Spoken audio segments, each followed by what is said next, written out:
बिस्मिल्लाहिर्रहमानिर्रहीम। अस्सलाम वालेकुम व्यूअर्स। एक आपको बड़ी तकलीफ दे वीडियो दिखाऊंगा, लेकिन उससे पहले एक सवाल करता हूँ कि पेट्रोल 416 पर है, बिजली की कीमतें, गैस की कीमतें, महंगाई का अजाब आ चुका है। किसी भी पॉलिटिशियन के जो हमारी रूलिंग एलीट से है, ओपोजिशन पर भी मैं आऊँगा, उनके चेहरे पर परेशानी, मलाल, अफसुर्दगी, शर्मिंदगी देखी आपने? किसी एक पॉलिटिशियन का आप मुझे बता दें जिनके चेहरे पे आपने परेशानी देखी हो, अफसुर्दगी देखी हो, मलाल देखा हो। मुझे आज कोई पॉलिटिशियन ये करता हुआ नज़र नहीं आया।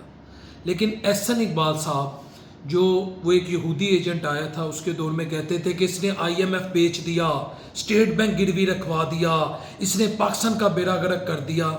उनकी एक वीडियो मेरी नज़रों से गुजरी। मेरा खुदा और आका अलैहिस्सलाम की ज़ात अक़दस को गवाह बना के कहता हूँ, मुझे बड़ी तकलीफ़ हुई कि हम आवाम की कोई हैसियत ही नहीं है, हमारी कोई औकात ही नहीं है। आप इस वीडियो को देखें, ये मैं आपको उसका क्लिप एक छोटा सा दिखाता हूँ। ये भी आप जरा सोचिए कि लेवी क्यों लगती है। लेवी इसलिए लगती है कि जब हम टैक्स नहीं देते, पास कोई और तरीका नहीं होता कि वो या बिजली के बिलों से या पेट्रोल के जरिए से टैक्स इकट्ठे करें। हमारी अच्छा, जब हम टैक्स नहीं देते इसलिए लेवी लगती है। इस पर तो मैं आऊँगा, लेकिन एहसन इकबाल साहब, ये बात कहते हुए आपको आम आदमी पे तरस नहीं आया? टैक्स कलेक्शन का फेलियर FBR का है। FBR भी अपनी जगह मेरा ख्याल है मोरलेस सच्ची है कि मुल्क में जब ग्रोथ ही नहीं हो रही, मुल्क में जब इंडस्ट्री परवान ही नहीं चल रही, मुल्क में जब पॉलिटिकल स्टेबिलिटी नहीं है, कारोबार इस वक्त आवाम का कंड्यूसिव एटमॉस्फेयर ही नहीं है, तो जनरेशन ही नहीं हो रही इनकम की, वेल्थ की जनरेशन ही नहीं हो रही। जो डायरेक्ट और इनडायरेक्ट टैक्सेस आपने लगाए हुए हैं वही बस चल रहे हैं, तो FBR कहाँ से टैक्स कलेक्ट कर ले? यहाँ मैं FBR को डिफेंड नहीं कर रहा, करप्शन FBR में भी बहुत है, लेकिन टैक्स कलेक्शन तब होती है जब मुल्क के अंदर पैसों की मैशत का पहिया चले, पैसों की रेल पेल हो, तब होती है। और दूसरी बात, चले हम मान लेते हैं कि FBR का फेलियर है, मैं आपने ये नहीं कहा FBR का फेलियर है, चले अब एक और थ्योरी है कि जी FBR का फेलियर है।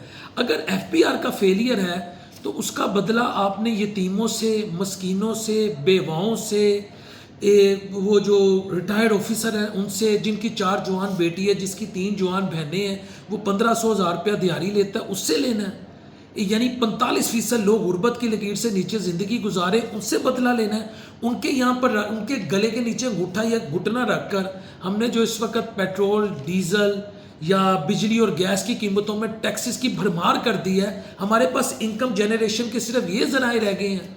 मैंने तो ये सुना था जनाब ये है वो ज़राए, तो जनाब हमारी जो इनकम के ज़राए हैं वो तो फिर यही रह चुके हैं। यकीन करें कि पेट्रोल भरा दो, बिजली भरा दो, गैस भरा दो। ये हुकूमत जब आज से 2022 में पेट्रोल सबको पता है 150 में था, लेकिन आज पेट्रोल 416 में, बिजली कहाँ, गैस क्या, आप कैसे टैक्स कलेक्शन करेंगे? हमारे पास तो कोई प्लानिंग ही नहीं है। मुझे जो अगली टेंशन है वो ये है, हमारे पास कोई प्लानिंग नहीं है कि इस माहौल में जब आपके मुल्क में ग्रोथ ही नहीं हो रही, इंडस्ट्री नहीं चल रही, आपकी एक्सपोर्ट नहीं बढ़ेगी, आप कैसे टैक्स कलेक्शन करेंगे? ये पेट्रोल, बिजली, गैस की कीमतें बढ़ाते जाएंगे और IMF को आप कहेंगे कि हम आपके साथ चल रहे हैं। एक तरफ तो हमारे वज़ीर आज़म कह रहे थे कि खित्ते की सूरत हाल की वजह से तेल की कीमतें आसमान से बातें कर रही है, अगले दिन पता लग गया कि IMF के मामला चल रहे हैं। बात यह है कि जब मियां नवाज शरीफ साहब आए थे, उन्होंने कहा था मैं लाखों नौकरियां दूंगा। वो जब 21 अक्टूबर 2023 को आए थे, मुझे आज भी याद है, अगर मैं गलत हूँ मैं माजरत चाहूँगा। उन्होंने मीनार पाकिस्तान की छाया तले, उसकी छतरी तले, जहाँ एक करारदाद पाकिस्तान मंजूर हुई थी, जहाँ हमने एक अलहदा वतन का तस्वुर पेश किया था 23 मार्च 1940 को, वहाँ उन्होंने कहा था जी कि मैं लाखों मुलाजमतें दूंगा, करोड़ों मुलाजमतें दूंगा। मुझे ये बताएं, लाखों लोग बेरोज़गार हो गए, 1 करोड़ 10 लाख अफराद गुर्बत की लकीर से नीचे चले गए। उन्होंने कहा था मैं बिजली की कीमतें कम करूँगा, 100% बिजली की कीमतों में इजाफा हुआ है। उन्होंने कहा था मैं गैस की कीमतें 20 से 30% कम करूँगा, 1300%, 1300, मैं ये नहीं कहूँगा 2000, 1300% गैस की कीमतों में इजाफा हुआ है। अब मुझे ये तो गैस आती नहीं है, गैस आती नहीं है, ठीक है भाई। प्लानिंग क्या है? अवाम को how to steer this country out of crisis, how to make Pakistan viable country.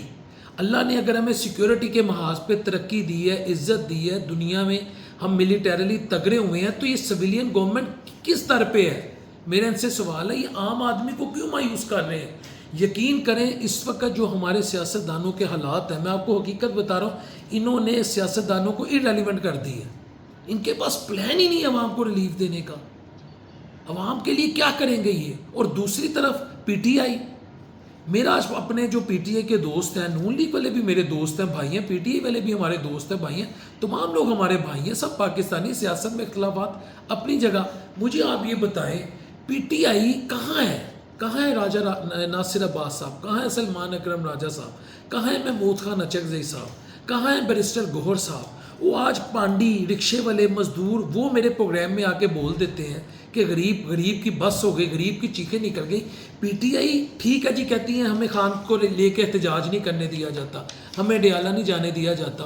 وہ غریب کے پاس جاؤ, مزدور کے پاس جاؤ, عام آدمی کے پاس جاؤ, آپ ٹریڈ یونینز کے پاس جاؤ, دکانداروں کے پاس جاؤ, ریڑھی بان کے پاس جاؤ, جو پیرا فورس سے تنگ ہیں ان کے پاس جاؤ, جو ناجائز چلان کی برمار ہو رہی ہے, عام لوگوں سے ملو, عام لوگوں کی نفس پہ ہاتھ رکھو. اور تم لوگوں کو لوٹے سے لے کے کدو تک پہ تم لوگوں کو ووٹ ملا. عوام اب تک تمہاری شکلیں نہیں جانتی.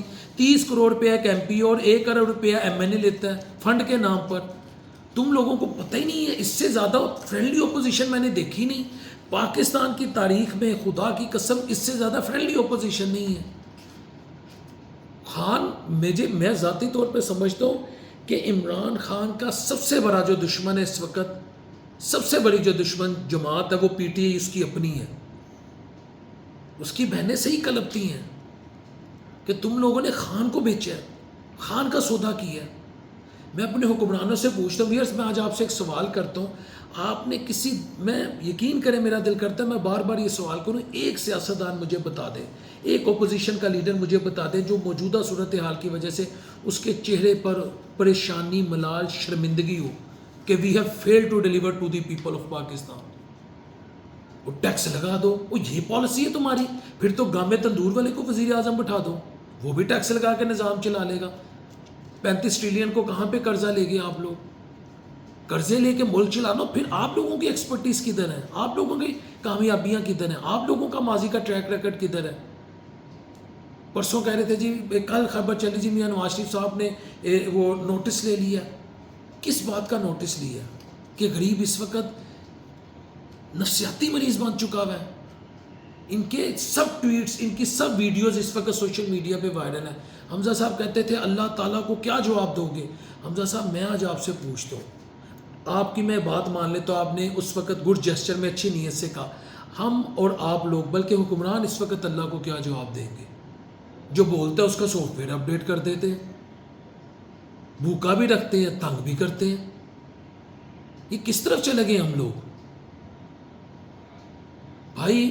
اس وقت تک, آج کے دن تک حکومت کے پاس معاشی بدحالی کے خاتمے کی میری 100% ریسرچ کے بعد میں اس نتیجے پہ پہنچا کوئی پلاننگ نہیں ہے سوائے ٹیکسز کی بھرمار کے. انفارچونیٹلی. السلام علیکم ورحمۃ اللہ وبرکاتہ.